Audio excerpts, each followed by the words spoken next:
Posso chamar o colega assim?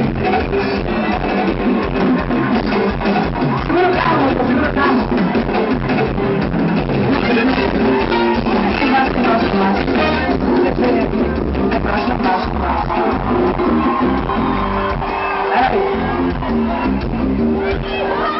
Vamos testar a popularidade deles agora.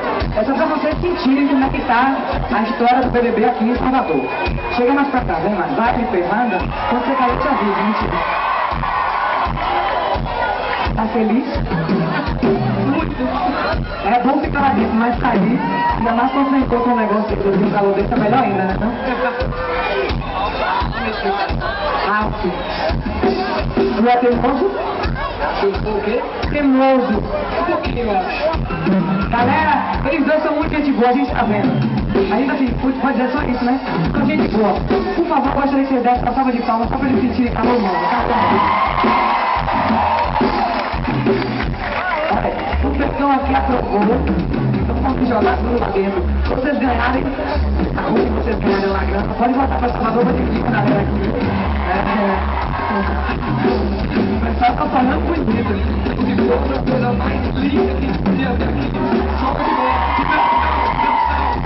Os bichinhos estão lá pra casa. Aí quando tu sai, vem pro carnaval de Salvador, tu encara com você. É alegria demais, é alegria demais. Agora vocês vão ficar lá dentro do negócio de baixo, me olhar, não podem conversar com ninguém, só comigo. Eu vou contar tudo o que tá acontecendo. É muito difícil conversar contigo, né? É difícil, né? Aliás, tu não pode conversar com ninguém aqui hoje. Tu sabe disso, né? Tem que ficar só. Você tá bem ainda? E tem esse negócio todo aí montado, velho. Já pensou se fosse pra ficar uma ilha deserta com o Ralf? Vai ter problema. Eu acho que, gente, eu não consigo nem falar. É a coisa mais louca da minha vida, a coisa mais linda que eu já vi. Não pode chorar não, alegria. Bota um sorriso na cara e dança comigo. Chega de chorar. Chega de chorar.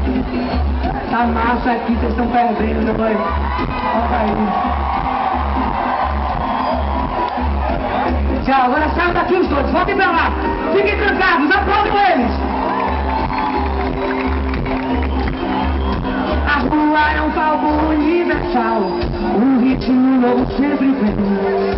Pra cá do bloco tribal, o Brasil é o país do carnaval. Maracatu.